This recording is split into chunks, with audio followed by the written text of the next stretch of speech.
मैं सतपाल सिंह, लखनऊ उत्तर प्रदेश। मुझे आज पता चला दिव्यांग और विकलांग का मतलब। यकीन करिए मेरे विकलांग भाइयों, मैं आपके बीच का हूँ।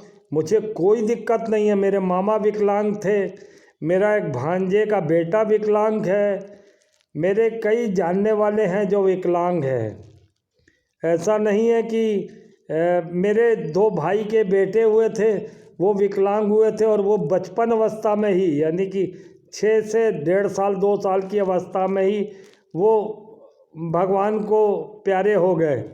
ऐसा नहीं है कुछ भी मेरा कि दिव्यांग और विकलांग में मैं कोई फ़र्क करूँगा, क्योंकि ये तो ईश्वर की मर्जी है कोई दुनिया में कैसे आया है। मगर ये नरेंद्र मोदी दिव्यांग और विकलांग नाम देने वाला ये दुष्ट पापी नरेंद्र मोदी कौन होता है?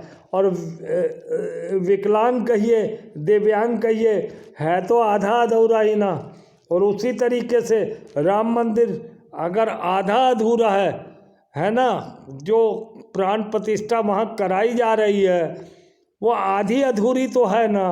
मंदिर आधा अधूरा तो है ना। उससे दिव्यांग कहें या विकलांग कहें, बात तो शंकराचार्यों ने बिल्कुल सही कही है। तो क्या गलत है? और नरेंद्र मोदी कौन होता है कि विकलांग को दिव्यांग कहने वाला? ये बहुत बड़ा ज्ञानी है क्या? अरे ये तो दुष्ट पापी है। इसने कहीं से इस चीज़ के बारे में कहीं से जानकारी ली और कोई किसी हरामजादे ने इसको ये बताया कि दिव्यांग को विकलांग को दिव्यांग कह के बुलाए। इस हरामजादे अनपढ़ गवार को क्या मालूम, कुत्ते के पिल्ले को।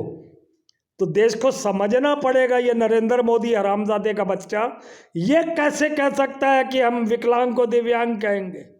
इसके पास कौन सा ज्ञान है हरामजादे के पास? तो देश को समझना पड़ेगा। मैं आज इतना पीड़ित हूँ कि मुझे फांसी भी हो जाए मेरे विकलांग भाइयों तो मुझे कोई अफसोस नहीं होगा, मगर मैं आपकी आवाज़ उठा रहा हूँ। ये हरामजादा सत्ता पाने के लिए विकलांगों को दिव्यांग बताकर ये सिर्फ सत्ता हासिल करना चाहता है। ये किसी का पीड़ा, ये तो जो अच्छे हैं मतलब मुकम्मल है, जो विकलांग नहीं है, ये उनका इस्तेमाल कर रहा है हरामजादा नरेंद्र मोदी। तो ये विकलांगों का क्या भला करेगा? ये हरामजादा दुष्ट पापी देश के पटल पर आ क्यों गया?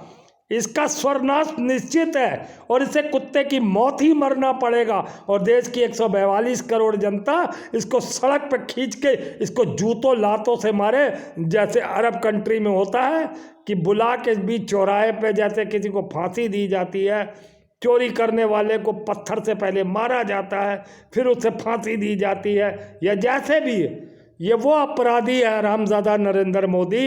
इसको सख्त सख्त सजा देनी चाहिए। मेरी आत्मा आज बहुत दुखी है क्योंकि इसने विकलांग को नाम दिव्यांग दिया, ये मेरे को जानकारी में नहीं था। मैंने आज शंकराचार्य जी के जब मुंह से सुना तब मुझे पता चला ये दिव्यांग दिव्यांग क्या चल रहा है। मुझे कसम से नहीं मालूम था। विकलांग मेरे भाइयों, मेरे मामा सगे विकलांग थे, मेरे 2 भतीजे मर गए वो विकलांग थे, और मेरे कई रिश्तेदार। मेरा आज भांजे का लड़का आज जिंदा है, वो 20-25 साल का, वो विकलांग है।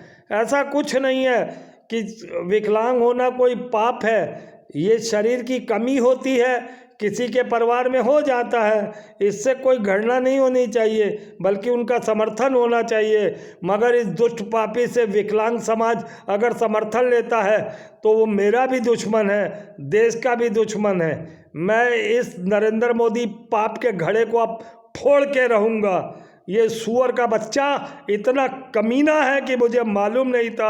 मैं आपको अपने माँ बाप की कसम खा के कहता हूँ, मुझे विकलांग और उर्फ दिव्यांग का मतलब नहीं मालूम था। ये दुष्ट पापी कौन होता है विकलांग को दिव्यांग कहने वाला? बात तो वही है ना। अगर दिव्यांग कहो या विकलांग कहो, हमारे हैं तो शरीर के अंग आधे अधूरे, हम पूरे मुकम्मल तो नहीं है। वैसे ही राम जन्मभूमि का वो मंदिर मुकम्मल नहीं है। वो विकलांग कहे या दिव्यांग कहे, उसमें प्रतिष्ठा पाप है। मेरे दिव्यांग भाइयों, मेरे विकलांग भाइयों, नरेंद्र मोदी के खिलाफ मोर्चा खोल दो। इस दुष्ट पापी को कुत्ते की मौत मारो, तब मेरी आत्मा को शांति मिलेगी, उससे पहले कभी नहीं मिलेगी। मुझे मारो, मेरी जान के टुकड़े टुकड़े कर दो, मेरे जिस्म के को पहले मारो पत्थरों से, फिर मुझे आग लगाओ।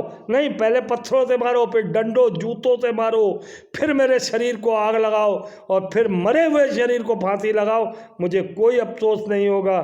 मैं अपनी बात को यहीं पर विराम देता हूँ। जय हिंद, वंदे मातरम।